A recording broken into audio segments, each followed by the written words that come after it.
everybody. So glad to see some new faces and some continuing faces. Yay. That's not, there's no such thing. I'm getting up there, so. Familiar faces. Familiar faces, there we go. Familiar faces. Yes. I went to a class the other day and they said that we have new attendees and we have vintage attendees. I was like, Oh, we're definitely vintage? I hope I'm never known as vintage. I'm not sure that's better than saying old. Vintage. I think of vintage as something you don't use anymore. Yeah, I know, right? Or it's something that's been around for a while and is now entering the historic society. Yeah, so I think vintage is down. Okay. That comes down. All right. So I'm Chef Jennifer. I'm an all-organic chef focused on full-service catering. So we cater private events all the way up through large 350, 400-person weddings and so on.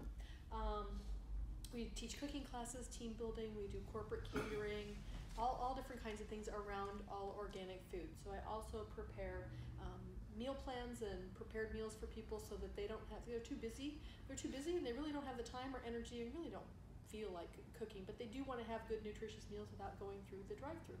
So we provide calorie balanced and I have a lot of customers that have dietary needs. And many vegan and vegetarian customers, because there's really not a whole lot of good vegan and vegetarian things that are available out in the market today. So we've been doing a series of classes all the way from how to balance your blood sugar, fats, good, bad, the ugly. Today we're going to talk about farmed versus wild fish, and like the nutritional benefits as well as characteristics around some of the fish that are out there. And then what do we have coming up? We have truth around gluten in August, right? We're taking July off and we have the truth around gluten coming up in August. That's correct. Yes, yes.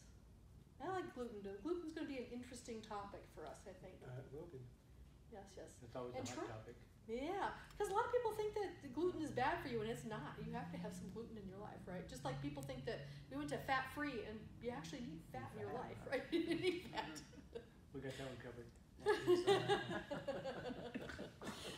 So I mean, so it's going to be an interesting topic. I think there's a lot of diets out there now that are very faddish, and so people want to get on the bandwagon for this because they think that that one thing that worked for you is going to work for me. Right. And we're all so totally different. We all have to just really pay attention to what our body's telling us to do and how to eat properly for it. Correct. Right? You want to introduce yourself? Sure. My name's Troy Albright, and I'm a licensed pharmacist. I own a compounding pharmacy, and I do a lot of alternative medicine, a lot of alternative diets, treat a lot of patients with cancer, but again, we look at it from a nutritional setting foundation. And you know, when I look at fish, I love the fish. I don't like to clean them. No, neither do I. Yeah, I'm learning to eat them. This. Yeah, it's so it's, you know, I know I need to have it part of my diet, and so I realize that there's a lot of confusion about what's farm raised, and so this is going to be good for me as well, because I think there's a lot of smoke out there about different things that we need to clear up. I think there is around a lot of things, right? But one person says this, and then all of a sudden everybody's like, oh, that's the truth, and it's just not necessarily the case. So that's one thing that I'm dedicated to is, you know, health is wealth, and putting the truth out there versus I don't want to call it fake news. That's completely a different topic. But people's perceptions about what they think to be true, or they hear a rumor and all of a sudden the rumor is perpetuated forever, right? So I just really want to figure out that. But you know, I look at farmed versus wild fish in this aspect. There are how many people on this planet? Bunches. Approaching like 10 billion or something. Yes. So if everybody had a fish, the ocean is not big enough to have. The ocean does not have enough fish in it to feed everybody one fish a year, right? So we would quickly, that's not a sustainable thing. So right, it's around sustainability. So we would quickly not have any fish available, period, for anyone else ever, and then the oceans would have other problems because they would have be ecologically offset. So as far as farmed fish, I would go back to people are getting the hatcheries to hatch the eggs, right? They're releasing the fish out into the wild, and at some point they're corralling them, bringing them back into the farm for being able to sell to the stores and so on. Is that what farm means? Typically, yes, that's Ah. exactly what it means. There are some farmed pieces that do hatchery, they keep it in the farm and then Right. so that is not necessarily, That's what I It thought can farm be. meant. it can be sustainable, but it's not necessarily. The more sustainable process would be for them to release them out to get some wild kind of thing in the stream, so it'd be a fresh water. Which you see a lot of oceans and seas doing farmed fish now. Right. They create these cages, they have the hatchery, they put them into the ocean, and then they leave them in that corralled state, because once they get in the ocean, they can go anywhere, right? Right. They leave them in the corralled state, and then they farm from there. So you're seeing a lot of that happening now with ocean type fish, because there's a lot of ocean type fish that could easily become extinct. Uh-huh. Well, I hear that there's dead spots in the ocean, There are absolutely, yeah. and they're becoming more and more prevalent. Yes, and I use a tool called Monterey Bay Seafood Watch. She's got my phone, so I'm taking the video. So I use a tool called Monterey Bay Seafood Watch, and it's required by anybody that's selling fish to list where the fish came from and what kind of fish it is. So you can look up on that tool, and it'll tell you whether or not it's green, that's a safe product to eat, or whether or not it is yellow, meaning that it could come from depending on the time of tide, it could be in a middle section, right? And it could be, if the tide is running north, then the fish could be potentially have chemicals in them. If it's running south, then they probably are not. But it depends on the time of year that they were caught. And then there's red, that they know that they could have been caught from. Let me see. I wrote down a couple of fish that actually are good and what's bad. So halibut. Let's look at halibut.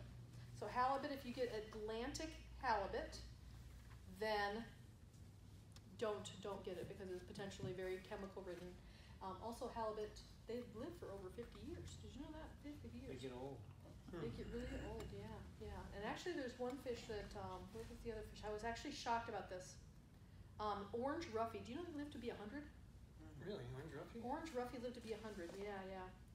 And the big thing is that, number one, because they take a long time to gestate or create fish, that and they're very easily overfished because they're a popular fish to eat, then they can easily become extinct. They have such a lifespan. Huh. Yeah, so those are different kinds of things. So it'll tell you in that Seafood Watch if you want to. Yeah, I'm You're downloading it now. We'll do that. We'll do Okay. that. But the main reason why you eat fish. Do you know why the main reason why we eat fish? Theoretically, because of the omegas. Okay. Protein. Protein, yeah. And some vitamins. Vitamins, yeah. So omega-3s, the AHAs and omega-3s are not able to be provided in any other kind of food. And if you take a supplement, then they basically, half of it gets excreted, right? So when you eat fish or leafy vegetables, walnuts, then you get a high amount of those AHAs, which are really, really good for you. Well, actually, let's back up just a little bit. Let's talk about the differences between cold water and warm water fish, because there's lots of things about fish that are very interesting, like cold water, warm water fish, the different kind of nutrients they provide, along with if they are a carnivore, an herbivore, or an omnivore. So those are the different kinds of nutrients. It comes back to you are what you eat, right? My girlfriend gave me last Friday was Friendship Day. And so my girlfriend sent me a bunch of cookies on little sticks that were unicorns and rainbows. And so she said, "Be the unicorn, eat your unicorn." That was the message. So for a couple of days I was a unicorn. But that's the same thing that happens with anything that you eat. If you have a cow that eats, or a chicken that eats the food that they're supposed to be eating, and it's nutritious for them, then they're going to have better tasting meat. Same thing happens for fish, right? So if cold water fish, you look at a cold water fish, why are they higher in omega-3s and 6s than a warm water fish? I guess what they're eating. Partially because they have a lot of fat on them, because they are in cold water, they have to insulate themselves. Fish are not like people. people or fish actually become the temperature of the water that they're in. Okay. And they have to be able to vacillate between super cold temperatures and warm temperatures if they are that kind of a fish. Or like tilapia would never survive, it's a warm water fish, it would never survive in the Atlantic Ocean. I thought that the fish got the omegas from what they ate. They do in some cases, but In some also cases. if you look at the cold water fish, they have more omegas in them because they have a higher fat content underneath their skin. So just by the fact that they have more fat. They have more fat on them, so they're a little more oily of a fish. So that. So you gives have it what a- you have your anchovies, your mackerel, your tuna, what are the sardines? Things I don't eat. Okay. Yeah. So tuna is a cold water fish? And Alaskan salmon, huh? Tuna is a cold water fish? I did not know that. Yeah. So, well, the bluefin tuna is not, it's a warm water fish, but the most other tunas, ahi tunas and things like that are Oh, really? warm water Okay. fishes, yeah. That's neat. Your Alaskan salmon. Alaskan salmon, those guys have a lot more, if you eat them, they're less flaky, right? They're more moist. They also are smell fishier, right? Right. They smell fishier. So should we eat more cold water fish? I think that you should pay attention to how much your omegas are. You're supposed to have between 1.1 and 1.6 grams of omega-3 every day. And then everybody vacillates a little bit different based upon the foods that they eat. And those things come basically from those cold water fish, as well as leafy green vegetables, walnuts. There's one other thing. Why can't I think of what it is? I'll come back to it in just a second. But it was in the cold water fish kind of thing. Plus, I can't. Okay. Even I can't remember those kinds of things. But there's different kinds of omegas. So the omegas 3, 6s, and 9s. Cold water fish have 7 times more omega-3 in it than they do omega-6s. And so you have what, and I always write this down because I can never remember the actual technical term. You probably remember it very well. So the actually it's the LNAs is what I'm thinking of. It's the ALAs. So it's the essential fatty that your bodies cannot produce. Oh, flaxseed. It's flaxseed. Oh, yes. Flaxseed is Another the plant. ALAs. Yes, another plant. Mhm. So yep. So your body can't produce that. But what does the ALAs create? Because it's the parent of 2 others. So the DHA Oh, okay. and EPA. So it's the parent of those 2. So when it metabolizes, it creates DHA and EPA in your system. Okay. So that is why you can't. That's why when you take the supplements, you actually excrete 3/4 of it, if not half to 3/4 of it. So that you're really not. You may think you're getting all the milligrams that you need to have or all the grams you need to have, but you're really not getting them because most of it. Because we just like any other vitamin. But if you do pharmaceutical grade vitamins, Yes. you keep them a lot heavier. Keep them a Right. lot better in your system because they metabolize better with you. Yeah, there's more plant-based Mhm. omega oils now, as well as water soluble fish oils. Correct. So we're seeing. And those are the increase- ones that don't make you burp up the fish Exactly. stuff. Yeah. Exactly. Another trick is you can throw them in the freezer, and that'll help them dissolve further down. I can't imagine that frozen thing going down Yeah. my throat. Well, then you just feel it. You feel it here. You can feel it moving. It's this cold thing. So, because fish oil doesn't freeze, Right. so Still cold. yeah, it's just cold. So Yeah, it's like eating ice cream, right? When you get that, Yeah. it goes straight down, and if your stomach's cold, and then you get a brain freeze. Yeah. Mhm. No. No. So I'm still confused. So focus more on cold water. I guess I usually eat cold freshwater fish most, and salmon is what I go for all the time. And I stay away from tilapia. And, when I look at some of the hydroponics, aquaponic systems, that's typically what they're growing is the tilapia. A lot of them are growing tilapia because tilapia has a very quick growth cycle. Right. It has a very quick growth cycle. But if you use your app and you look at tilapia, which is a warm water fish, so it is less in omegas, but it is higher in protein, It has a lot of other facets that are really, really good about it. Has a lot of vitamin K in it. However, when you look at a farmed fish, you have to look at the farmer. It's just like buying produce. So if I go and buy peas or cabbage or whatever at the store, you want to know which farmer you're going to because you know how he's treating his produce. Same thing with tilapia or any farmed fish. You want to make sure that they're feeding them as close to natural as possible. And if they're not feeding, a lot of times you find in the tilapia farms and things like, or actually not just tilapia, but any kind of farmed fish, you find them feeding them garbage. Because they're omnivores, they'll eat anything. They just open their mouth, whatever goes in, they digest it, ta-da. Right. So that, I would want to grow the food to give the fish. That just makes me crazy even more, so. And then makes it more complex. Yes, it makes it a lot more complex. And then you see a lot of people with the aquaponics fish farm, taking the waste from the fish farm and putting it in their hydroponic vegetables, which are not necessarily good either. Yeah, because it's not exactly. It's not exactly what they're supposed to have. Yeah. But it's natural though, right? I mean, that's what we get stuck on. Yeah. Natural. Yeah. I guess they purify the water before they send it to the plants.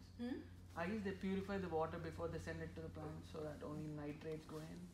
No, they don't necessarily purify the water because they want the fertilizer and stuff, and nitrates are not just good for the plants.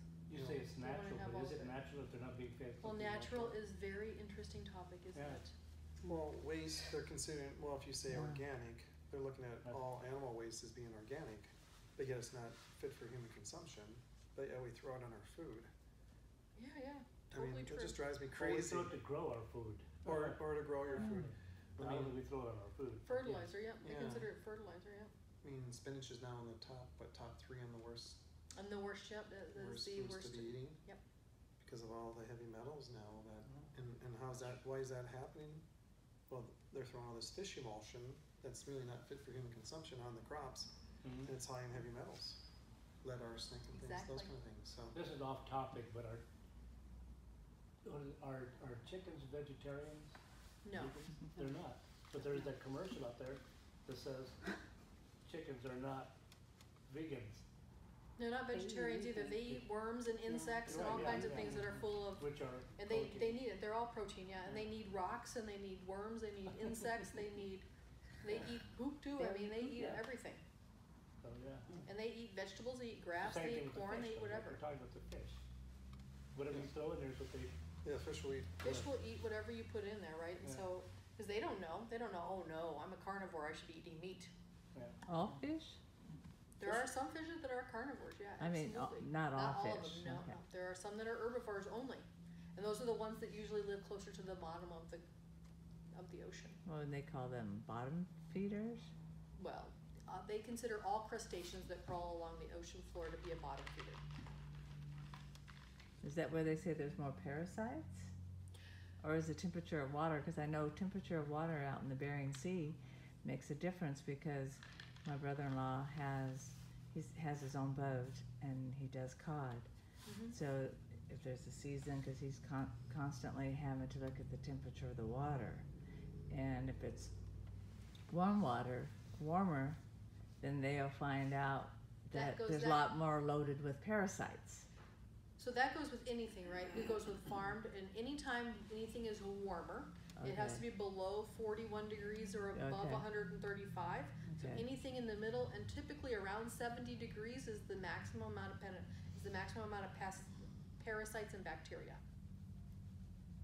So when you 70 look at degrees 70 degrees Fahrenheit is about the typical amount, whereas the maximum amount of bacteria and parasites. So if you have farmed fish, you have ocean fish. So that's why when you use that app, it'll tell you whether in which direction the tide was at. Yes. Then Okay. it'll tell you whether or not you're at risk or not of having a lot of chemicals. Not to mention, we have the super tankers moving, so you have all the petroleum that's coming out of the super tankers and dumped into the ocean. You have that island the plastic island the size of Texas in the Pacific. You have all different kinds of things that are happening around the entire the entire ocean that can cause a normal wild fish 20 years ago would be considered toxic today. Yeah, because it takes 100 years to break down a plastic bag in the ocean. It takes 250 years to break down a straw and 400 years a plastic water bottle.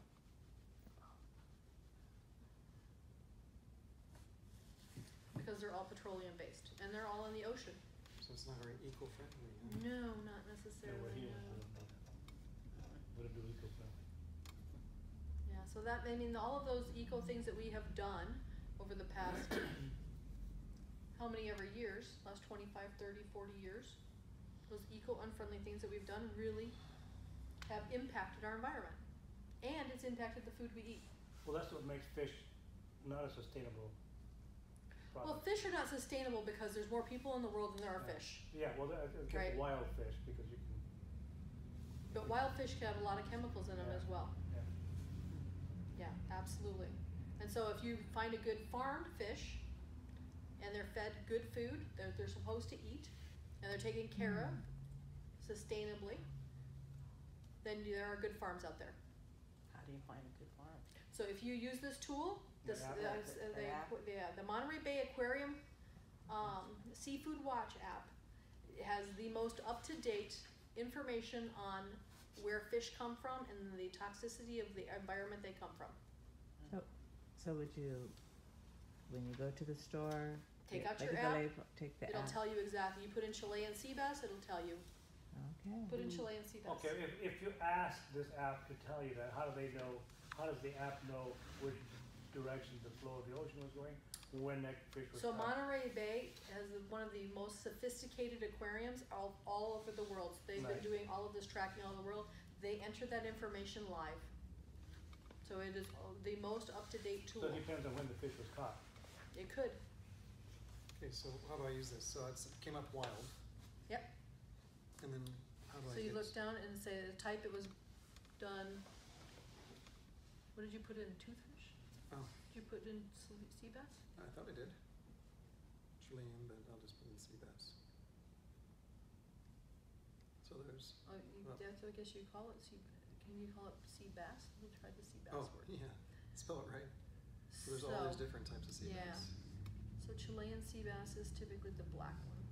So are the vendors responsible for reporting it? I mean, how, Yeah, So yeah, yeah, that's what I'm so confused. Safeway tells you, Safeway, absolutely. If you go to the counter, it has to say where it came from, the environment that it came from, and what kind of a fish it is. okay. So when you say Okay. environment, what ocean? What ocean it came from, what farm it came from, everything, yeah. Oh, If So it's like not here too much, says, okay. this one right here, this black sea fish is green, right? Best choice green, Northwest Atlantic.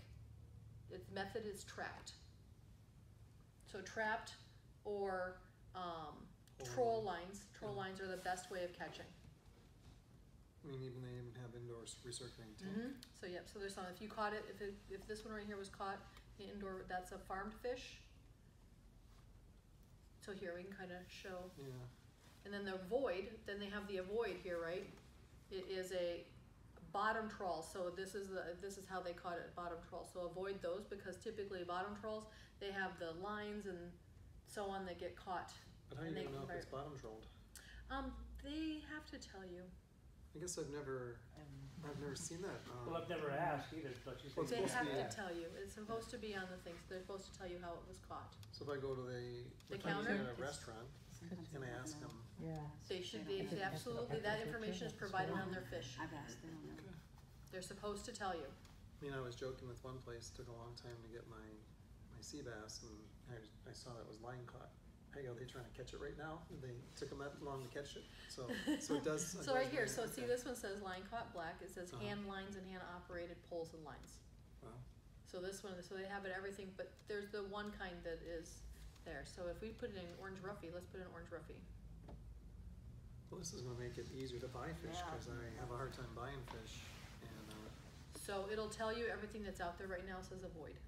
so orange roughy is not Wow. something you want to buy. New Zealand, years ago, see it's got the red on there.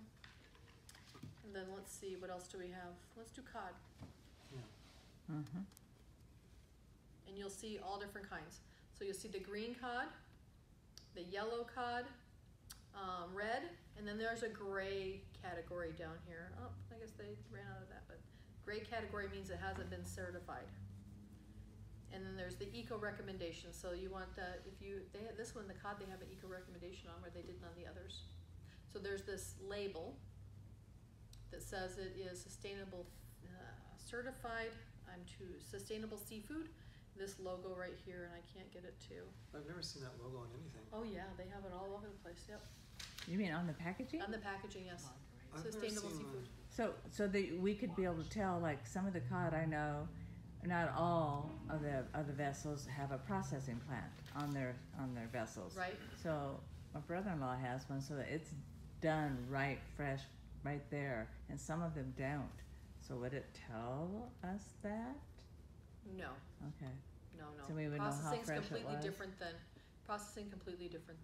Okay. whether a lot of them they keep live on they have a tank and they keep live on the trawler until they bring it in, and then they process them and kill them and process them there. Some of them they have a tank and they just freeze them, Yeah. and then they show up. Okay, yeah. Depends on how far out they're going to be, how many months or weeks And they're going then to be out fishing and come back. Yeah, then there's the ones that have the processing plant on there. Right. But yeah, you can, and if it's gray, it means that the area has not been reported. They don't have a report back from it. Okay. Interesting. So we're all gonna be pulling our apps before we buy fish, right? You should, absolutely. If you want the healthiest fish, you not have chemicals in it, you absolutely want to do that. Let's see, what I other just notes pulled did up. I make here? Seafood menu, it looks like. I mean, much of it does is everybody Whole eat seafood Foods. or fish? I'm a vegetarian, so. You don't? Yeah, they're Whole Foods, vegetarian, yeah. just like your See, business I, partner, Whole Foods. I'm moving more towards becoming more Food vegetarian just Monterey? because the foods are so Yeah. polluted. So Oh. Yeah, that's why yeah. Ask her. it was nice to see. I Well, some- we eat seafood, we don't eat a lot of seafood, but we do eat seafood once in a while, Right. but not very often, you're right. I just worry about, like, I don't know the ins and outs. I mean, it's ignorance more on my part, not knowing. Well- I didn't know there was a kind of app like this that tells me more of. They what to do. I mean, I think that the food companies, masters of confusion of information around food. Purposely. Absolutely, because they say things like it's natural. And I think I've said this on different classes before. I remember one commercial I was watching probably 2 or 3 years ago. It says, milk naturally from a cow. I'm like, no shit. Absolutely. I'm sorry, you have a question. I pulled up the app and I put in find seafood near you, Mm-hmm. and pretty much the only places that they had, and it said business partner. So Whole Foods was the only store mentioned. So that means the Whole Foods is paid to be part of the thing. Oh, they just pay to be part of it. Yeah. So, So that if you go to doesn't really- Lily's Market, which is an Asian market over on Dobson. Dobson and No leaves. Ray- Warner. Is it Dobson Warner? Dobson and Warner, Warner, yeah. I used to live kitty corner from it. So, yeah, if you go over there, they actually have a large selection of sustainable seafood for significantly less expensive than Whole Foods will charge you. It is all frozen. We are in the landlocked state, so. I guess Lily has like fresh, some of the fresh fish. Mhm. Yeah, they keep have them some- live. And they keep them there in the tank, so you can go and pick them out too, yeah. Really? Yep, yeah, That's what I exactly. wanted to know. Well, some of the ones that were frozen, were they from their own tanks or were they shipped in? Because I was always cautious about buying seafood from there because I didn't So, know if you get where, the, well, you can quality. ask them where they got it from, but I don't think they have enough tanks to be able to carry the amount of Yeah. seafood that they have right there. But So I've gone it's in kinda there and hard I to- picked my very own crabs out, I picked my very own lobsters out, and they were all with the sustainable mark. Okay. But they were farmed, they were But absolutely even- farmed, but they have the sustainable mark on them. So even the fish that's in the packaging, they'll have the marks on They it? have to have the mark on it, if they don't have the mark on it, they're not sustainable. Okay. So yeah, you can get mussels, you can get scallops. I'm trying to think what else I get. Some shrimp you have to kind of pick through, but some shrimp they have under sustainable. So if I go to, what's the name of that, the store we went to for Kayla's graduation? Benihana's, and they're gonna be serving scallops, I can ask them, is this sustainable? You could ask them, yeah. I probably could say they're gonna say, I don't know what you're talking about. Okay. Yeah. But yeah, you could absolutely ask them. They would have the information on the. At least for my catering company, I have to record everywhere I purchase everything, And I have to record all the information of where it came from, how I got it, and the temp it came in at. So they have to have that information. So if because I have gone to like my local Albertsons and asked, you know, where the fish was farmed, and you know, because I think I'm familiar with this Monterey Bay, the Seafood Watch, because I looked them up before. And I remember asking, and they had no clue. They didn't know. So The guy behind the counter probably doesn't, but the main butcher absolutely has the information. So if he's not there, I mean, do I ask for the main butcher to get the information, or would they have it somewhere in the back, or? They should absolutely have it in the back because they're open in those packages, and it should be on the box or the plastic that it came in. Okay. I mean, mine is all marked, and I get mine bulk, unless I'm buying something specialty. So shrimp isn't the greatest thing to be eating. Because it has cholesterol in it? Well, it seems like it's a lot of red, yellow, grays. Yeah, it absolutely can. It absolutely can be. And you know you know what the difference between a freshwater lobster and an ocean lobster is? No, sure. Just the name, because that's what they call little langostinos and crayfish out of New Orleans. Those are all freshwater lobsters. Really? The langostinos are lobster, yeah. They look like them. Yep, they're all little freshwater. They're just freshwater lobsters. Yeah. Crawdads, Crawdads. Yeah. Wow. mudbugs. They call them mudbugs. True. And it comes down to the size of the claw, to the proportion of their body. Yeah. Freshwater versus ocean. Okay. But fish, yeah, can be. There's lots of information out there regarding what is good with fish and what is not good with fish. Let's see, other fishes to avoid. Bluefin tuna, again, slow to reproduce, high in mercury and PCBs because they pretty much have they're grown in areas that are pretty much a dump site. Orange roughy, same reason, and at 100 years, farmed salmon. Really? Because they have a lot of open pens and parasites, disease, and they have to feed them a lot of antibiotics to get rid of that disease. So all farm salmon? Yeah, I would stay away from all farm salmon. Wow. Mahi-mahi. Well, wait a minute, let's back up. So what about farm salmon sustainable? Farm salmon sustainable is fine, but there's very few of that. There's very few of them. Okay. Because I've seen that at a couple of restaurants. If you see them and they're marked sustainable, then yeah, they're absolutely fine. But farmed salmon, for the most part, is not.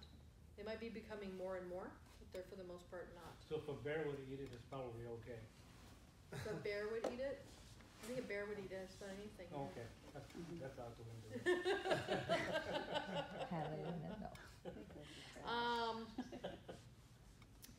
Mahi-mahi from Costa Rica, Guatemala, and Peru. However, mahi-mahi from the U.S. and Ecuador are perfectly fine. There's a lot more eco-fishing vessels out there. Halibut, the U.S. prohibits commercial harvest of Atlantic halibut. However, Pacific and farmed halibut are fine. When you go to the store, you see these cans of tuna, and they say albacore versus something else. What? It's just a different kind of tuna. I think there's like 8 different kinds of tuna.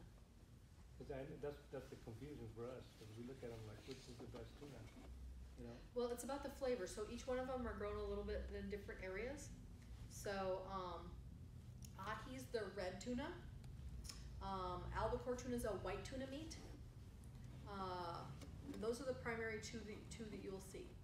The ahi, is that the one they serve like in sushi? Okay. Yeah, exactly. Or they actually sell white-tailed tuna as well, or yellow-tailed tuna. Yellow-tailed tuna. So the cans will say wild caught. Mm-hmm. Is that? Doesn't necessarily mean it's good. It's just wild caught. Figure out where it's in the ocean. Yeah. You know, you want South Pacific, North Pacific, North Atlantic. That's pretty much where you're getting that from. Right. Does anybody know who the healthiest fish are? The healthiest fish to eat. The healthiest fish. The What? number one healthiest fish is mackerel. Oh, it's a Mackerel? trout or something Oh, like that. really? So number one is mackerel, and people don't like it because it has a fishy flavor. It has a very distinct odor and flavor. Now I can teach you how to fix that while in the cooking process, but Just lemon, right? Just put lemon on it? not necessarily. You can use some other things. But yeah, I mean, you want to still preserve the nice oils and so on that's that's in it. It's the highest in omegas. The highest in omegas. How about domestic fish, like you know, like we're talking about trout, things of that nature? So Bass. trout are really good for you. Bass, you just have to figure out which lake stream it came from. Again, all of the U.S. lakes and streams can be polluted as well. Yes, Okay. they are. They probably And then there's are. catfish and so on. I just didn't go with I didn't list all the things that were basically freshwater fish, because a lot of them are not something you see in the store. You do see some trout. What else? Grouper. Grouper are a good warm water fish. Oh, never had grouper. Never had grouper? Mm-mm. It's yummy. These are all yellow and red though. Doesn't look like grouper's a fish to eat. Grouper's yummy. There are some that are really good though. Not right now. Not right now. No. Well, then What stay away about from those right now. sardines? I'm sorry. Sardines. Sardines are good for you. They're very good to you. Actually, they're the third best fish to eat. So mackerel was number one. What was Mackerel number one. what was- Coho salmon is number two. What was? Oh, Coho Oh, salmon. really? Coho salmon. Then sardines, I do too. followed by Alaskan salmon, both canned and frozen. It says herring Atlantic sardines. And snapper gray sardines. You don't like sardines. Oh, no, they're too fishy for me. I use them for bait. To catch bigger fish. Lime juice. We've had a lot of these conversations. You're like, yeah, no green leafy vegetables. What's called? No. It's just a trap of it. What did you try to get me to let you eat last time? So you can find it. Chocolate? in the store. No, popcorn. It was Popcorn. popcorn. You wanted popcorn. I want popcorn so bad. Yeah, the non-GMO organic popcorn is really good. It is really good. Yeah, You especially with can't oil. eat it every day. So you're saying canned salmon? Canned salmon and frozen salmon, or yeah. Here in Frozen. Arizona, we freeze everything. And- Comes in frozen. Yeah. Yeah. And Alaskan, Mhm. as long as But it's so- fresh or, It says frozen. farmed Alaskan or wild caught? So farmed salmon, we stay away from. Period. Okay, so then wild Unless, caught of course, you can Alaskan. see it be green on the. So Okay. even as Nicole was talking about, it might be caught here, but then how it's processed. I mean, a lot of stuff is being sent to, China or Taiwan or, like all our Sometimes tunas, it is, yeah. was it sent to Vietnam or where's all, I think our tuna's all sent to Taiwan or I something? don't know. They change based upon price point, right? Right. They'll do Mhm. big bids and they do it Mhm. based upon price point as to where it's going to get sent to. Mhm. So how do you even, I mean, that's another whole complexity of, that's why we're talking about growing our own food, because then we know what we've done to it. Well, just like the organic standard, when things are done, they're supposed, the U.S. organic team is supposed to go out and certify whatever factory on or farm, local and abroad, Mhm. right, domestic and abroad, and then as things come back into the country. Now we know that when we bring organic produce back into the country, if it's brought in on pallets, that we treat those pallets, or we have to spray the boxes to make sure no pests came across with them. Right? Mhm. So you're right, the processing piece, but that's why I use local, domestic fish for the most part of things that I do, where I buy sustainable, because I know that they won't be spraying the frozen plastic packages when it comes back in, because the pesticide won't get inside of it. Okay. Yeah, but there's a lot of different things that are inhibited into all of our food, because transportation is Mhm. something that's outside of the organic process, but we have to adhere to transportation standards. Whatever country things are shipped into, whatever the country's pest control is, everything is subject to when it comes across their border. We have ours, other countries have their own. And those standards were created for the right reasons, right? They were created to prevent global pandemics of having different diseases brought across different countries.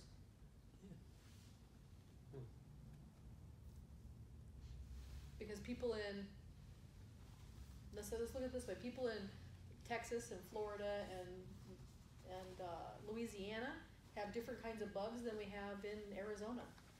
Right. And if I had those bugs, if I had to live with those bugs, I'd leave those states. Yeah, that's why I wouldn't live in Louisiana either. It's the same thing, right? In Vietnam, they have different bugs than we have. Okay. Not sure if I eat much So, fish anymore. so if you're shipping from Vietnam to the United States because it's a Vietnamese delicacy that somebody wants, okay, it comes to the United States, it gets handled differently, gets sprayed, or gets treated It differently? depends on how it depends on how the packaging comes in. It depends on what the requirement is from that country, because they know that there's different bugs in different countries, Mhm. and they want to make sure that they don't come across. For example, when I was in manufacturing, we had to ship internationally. We put things on heat-treated pallets. That means that the pallet was certified and basically cooked so that it killed all insects inside of it. Now, that certification only lasts for a certain period of time, Right. right? And then it has to be recertified or reheat treated in order to kill them, because the larvae then kick back in and start to grow again. So those are the kinds of things that are cardboard. Things live inside of cardboard.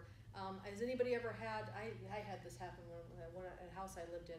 Lived there for 5 years, no problems whatsoever. Neighbors moved in, all of a sudden I had cockroaches. They brought all their cockroaches with them in all of their boxes and stuff. As soon as and I knew it was them. Paid for an exterminator for months, right? Or actually, I think they lived there 2 years, so a lot of months. I paid for an exterminator, but the minute they moved, cockroaches are gone. So I knew it was them, Oh right? So I Didn't mean, put that's the cockroaches with them? God knows, but thank God they went. I never had to pay for another exterminator. It was nasty. Huh. But yeah, I mean, and so there's just different climates have different insects and so my. on. Their water's treated differently. Their standard of living is different. Okay, Like we have what we have treating our water is different than other countries have for their people. so I'm just wondering, like, if you're talking about it gets shipped to the United States has to treat differently, They depending treat upon- and then if they it don't goes treat into the food. They treat the packaging it came in. Yeah, so it comes into California, and then it goes from California to Arizona, does it get treated again? Uh-huh. It could if they Just have like a requirement. produce. Yeah. It depends on what it is, and it depends on what it is, The and it state depends law, on what the whatever state it law says. is. Oh, okay, so it could get treated twice, It could in absolutely. California and in Arizona, oh, that's interesting. I can actually almost guarantee you it's not so much of things coming into Arizona as things going into California. California has this strict produce policy. That's why when you drive to California, you see the station that they want to make sure no commercial produce is coming across.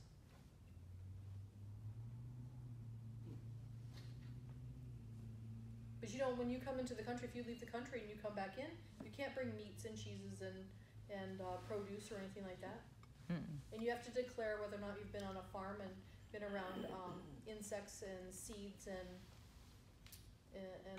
birds. You have to declare those things. Because they're worried about insects. They're worried about insects. They're worried about They're worried transporting. about You can't bring dirt into the country. I have. But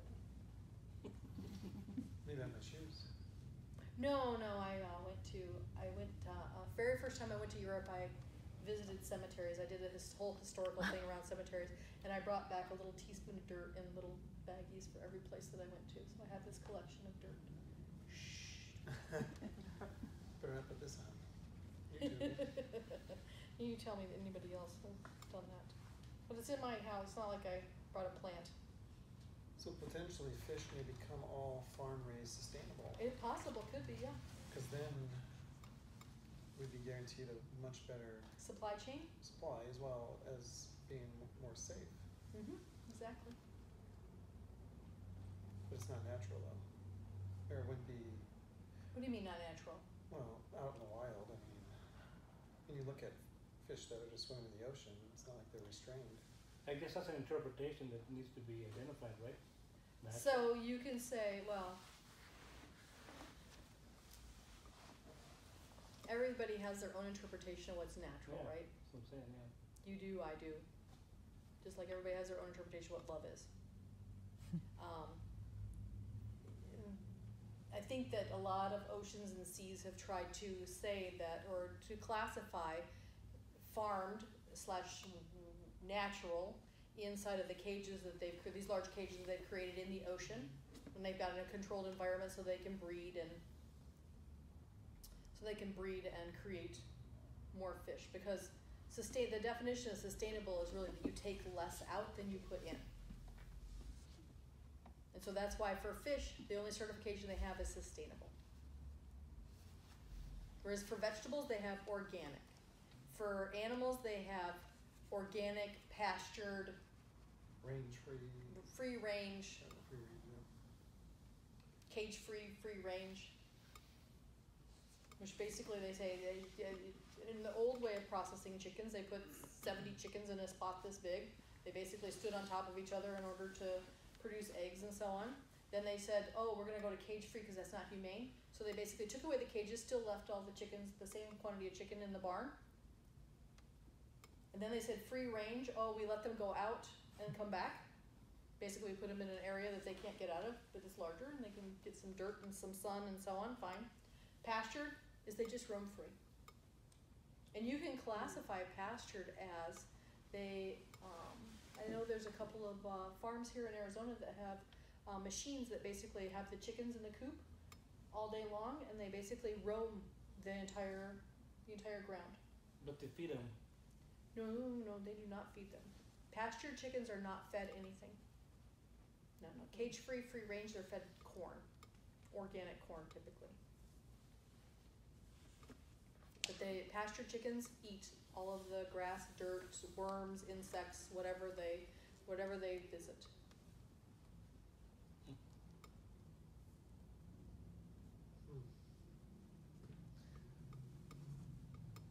What? I think I'm gonna become more of a vegetarian. I'm moving that way. You're moving that way. I sure am.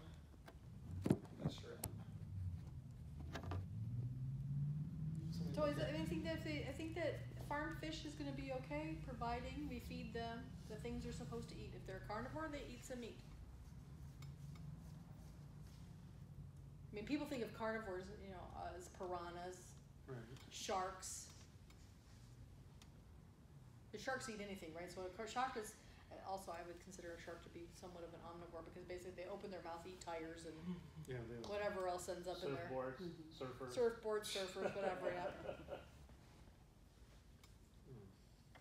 Yeah. You gonna look up your sustainable shark? I was gonna look up swordfish. Swordfish actually can be an interesting fish. They're a carnivore. They're absolutely a carnivore. Swordfish, a carnivore. Tuna's a carnivore. Marlin, shark, whale, sailfish. So they eat other fish. Yeah. They have some pretty sharp teeth. The swordfish. I remember we went fishing. Gosh, I forget how long ago it was, and we caught a swordfish, and they had some pretty sharp teeth.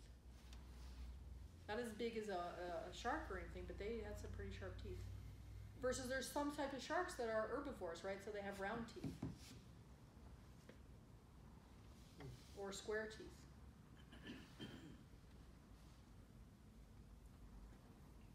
Those are the little ones that don't Right. hurt you.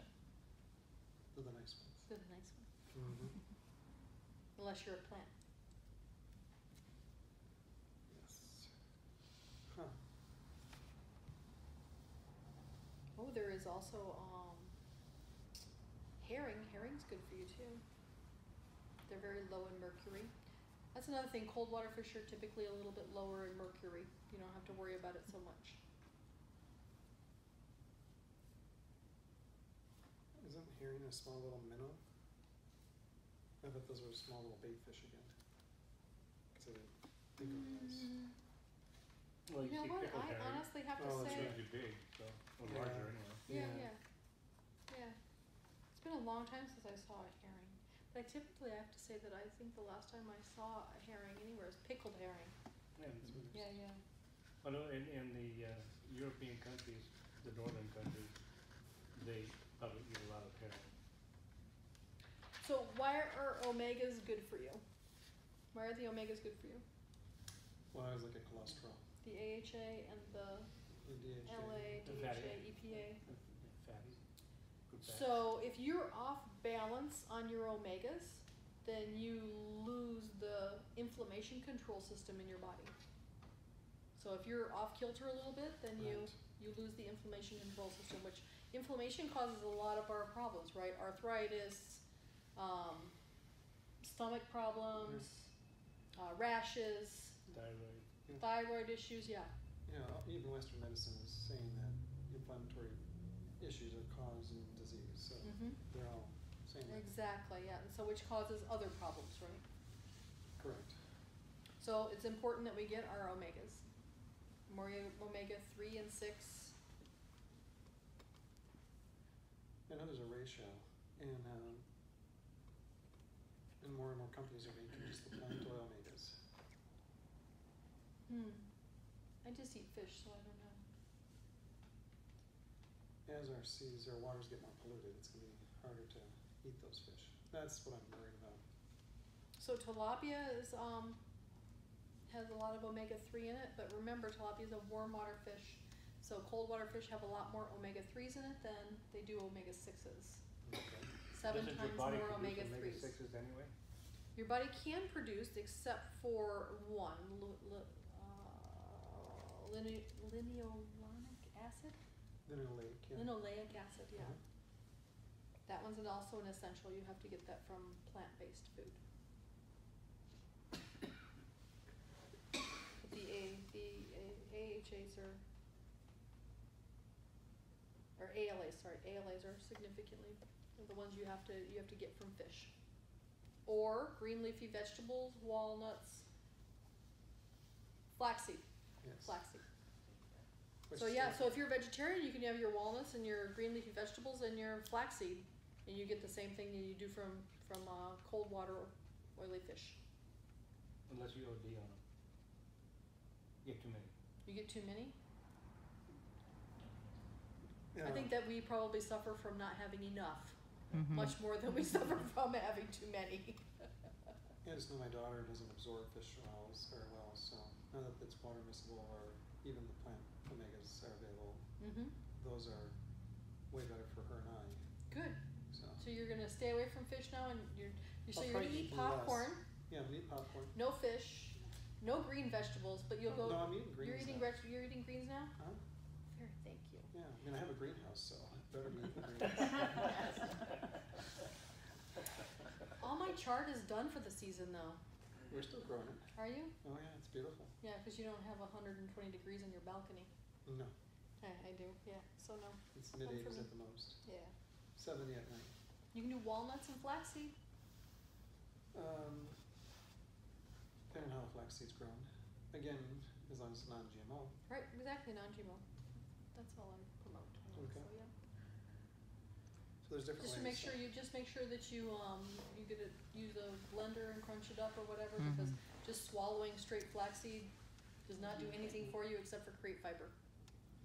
It'll pull some cholesterol.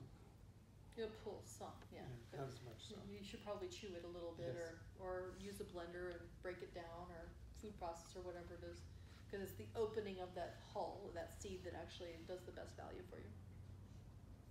Unlike chia seeds, they inflate with a liquid, and then they break down easily. So our chia seeds, one of my customers, chia seeds from a certain country, they're much more nutrient dense. Yeah. I have but not don't heard know- that. I don't know what country it is, but yeah, there is supposed to be. Pat, really? Yeah, I had not heard that. and she had incredible labs, and I'm like, hey, what vitamins are you taking? She goes, no, I just do chia seeds from this It's one supposed to country." be a superfood. Yeah. Chia seeds, blueberries, cranberries, pomegranate, and what's the acai, yeah. Mm. Very big superfood. Spinach. Mhm. You eat your spinach? Oh yeah, Your love Popeye? spinach. I'm still working on it. Yeah, and we're growing spinach right now too, so even though it's a cool season crop. Yeah, I think that's the only other thing I had for on my notes of stuff. So when you look at, Oh, except for I did have one omega-9 piece. which is what? What is it, a plant? It is plant, yes. Yes. So it's omega-9s are provided by animal fat, but vegetable oil. They're higher. They have a higher in vegetable oil, and this is one thing I learned is that olive oil is actually the superfood for omega-9s. They have a lot of antioxidants, anti-inflammatory, anti-clotting, antibacterial, but it's not due to the omega-9 as much as it is for the polyphenol. Oh yeah. Yep, the polyphenol actually has all of those things that comes out of olive oil. It's not necessarily the omega-9, the fatty acid that they thought that provided that. So again, you can have blood work done that will actually, and you can look at all the different components of the omegas. And they'll actually break it down, so you can see. As vegetarians, most of my vegetarians don't get enough protein, but some are not get enough of the omegas as well. And as soon as we change that, it's like life-changing for them. So, especially once they saw the test and they were deficient, typically I think it was omega-3 that they weren't getting enough of. And so once they started getting enough omega-3, that just changed them. So, yeah, it's intriguing. Yeah, so I do a lot of stir fries for my vegetarians with different kales and spinaches and chards. I put quinoa in it as well as walnuts. You stir Walnuts fry are fantastic. quinoa? Yeah, absolutely. Huh. I'll make it first and then I stir it into it. Oh, okay. Oh, so you. I make it I add Okay. it into it. So that's like a protein rich, Right. huge protein rich meal. Oh. That sounds good. So, are we more clear about farm versus wild and all that, or do we just muddy the waters more? Yes and no. Yes. and no. And these guys don't even eat fish, so they're probably even staying, so staying away from all the chemicals. Well, we don't eat much fish. Typically, we eat salmon and tuna. Those are the two. Those are good. Those are good. And then there's also what we call that smoked salmon. Yeah. Smoked salmon. Smoking is an interesting process. Most of the time, smoke is instituted into animals by. Most of the time, your smoke is instituted by. I see. There you go. Oh. No, I see you guys. Oh, okay. Smoke is instituted by putting liquid smoke in things. And Right, liquid as smoke opposed is to actually completely. smoking it, yeah. Which is another chemical, right? Which is another chemical, yeah. There's a lot of smoked salmon in Seattle. The reservations. So you can smoke it yourself, absolutely, or I would just watch, if you do smoked salmon, I would just watch what the process is that they use to do the smoking. If they're adding liquid smoke, which is a chemical, or if they're actually smoking it with hickory, pecan, or whatever. And you can take salmon, you can buy those hickory boards. Oh, You yeah. buy hickory boards or hickory chips and throw them in the bottom of your grill and let it just smoke up through your fish. That's terrible, yeah. Yeah. And you don't worry about the chemicals in the wood? But usually it's wood. Usually it's hickory wood, pecan wood. Hasn't been sprayed? No. I don't know. Yeah. Or hasn't been treated? It's been vacuumed. No, usually no. Yeah. Yeah. I just wondered about all that. The wood chips. It says in the box whether or not they've been there. You can buy the wood chips and it'll say whether or not they've been treated. Okay. Absolutely. So I guess I'll just buy fish from your brother-in-law, since he's got his own boat. Yeah. There's some come here to Arizona. Okay. Especially just as. Did we help you guys? Did we answer any of your questions? Yeah, we Yeah. got a couple of information like the Monterey Sea Baywatch. That's Yeah, first it's an time I've ever awesome seen that. app. I'm gonna be, before I order fish at any restaurant or even when I buy seafood now at the grocery, I'm gonna be looking that up.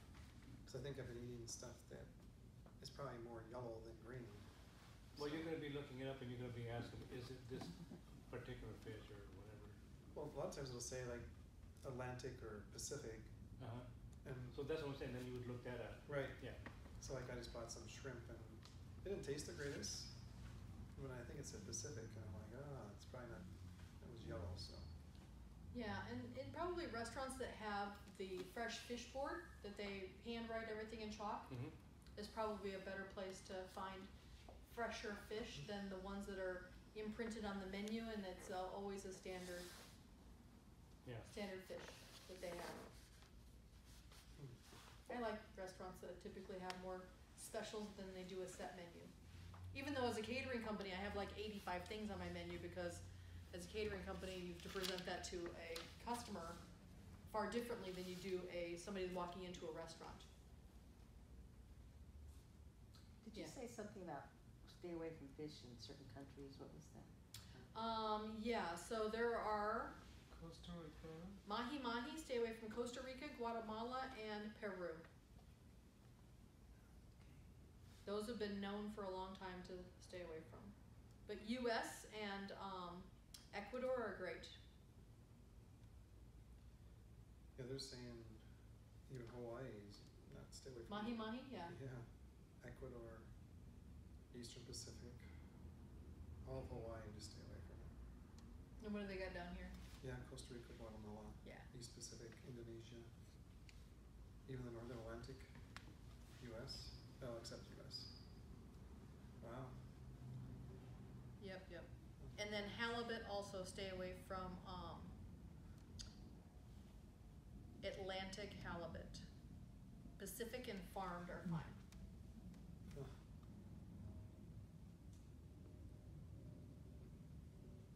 I think most restaurants have Atlantic halibut on their menu. Do you think so? I think so. Well, you'll be able to tell, right? I mean, if it's cheaper, it's just like buying vitamins, right? If you Yeah. buy them from China, then they're $2.99 for 1,000. If you buy them from the pharmacist here, they're not Right. $2.99 for 1,000. Right. They're $3.99. It might be $100 for Might be 100 for 10. $10 or something. Yeah. All right, so at least I have more equipped now, so I can make better choices. Well, that's what any of these education classes we do are, right? Is we really try to just equip everybody with better choices. Okay. You still can choose to eat whatever you want to eat. At least you know you have a tool you can look at. Right. Before I buy it. Right? Yeah. I mean, everybody that goes to the store has the opportunity to choose fish or popcorn to eat. Popcorn for sure.